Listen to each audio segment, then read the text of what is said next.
राम अवतार power plant में एक तकनीशियन का काम करता था।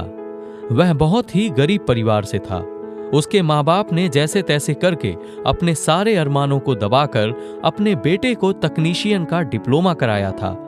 उन्होंने उसे इसी उम्मीद से पढ़ाया था कि वह आगे चलकर पढ़कर एक अच्छी सी नौकरी करेगा और उनको इस गरीबी से बाहर निकालेगा। राम अवतार रोज की तरह अपने काम में जाकर लग गया। प्लांट की यूनिट फर्स्ट शुरू हो चुकी थी। राम अवतार के साथी और सुपरवाइजर ईएसपी के कंट्रोलर चेक करने गए हुए थे। राम अवतार बाजार से लाए हुए विद्युत उपकरणों को साइट स्टोर पर लगाने गया हुआ था।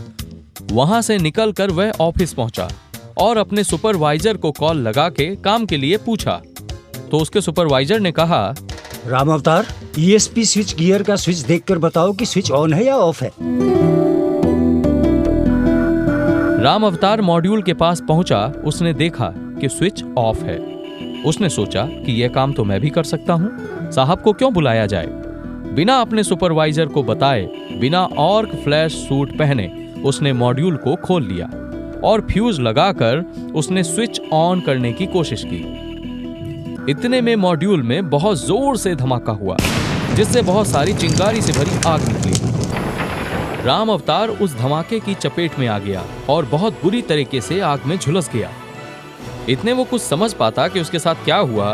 वह पूरी तरीके से जल चुका था। उसको अस्पताल में भर्ती कराया गया।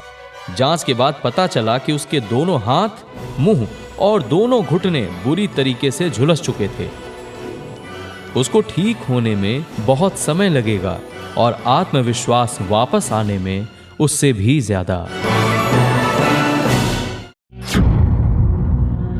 अब आप ये बताएं, क्या ये घटना राम अवतार के अति आत्मविश्वास को दर्शाती है? क्या राम अवतार को बिना आर्क फ्लैश सूट के मॉड्यूल में काम करना सही था?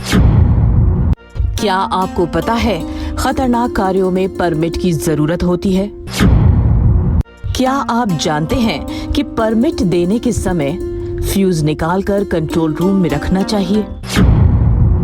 एनटीपीसी सुरक्षा कथा सागर की इस कहानी से हमको जो भी सीख मिली है वो हमें अपने जहन में रखना है। हमेशा याद रखना है कि हमें जल्दबाजी में कोई भी काम नहीं करना चाहिए। सुरक्षा के सभी नियमों का पालन बहुत एहतियात से करना चाहिए, क्योंकि जीवन को सुरक्षित रखना हमारे खुद के हाथ में है। अगर हम सुरक्षा के नियमों का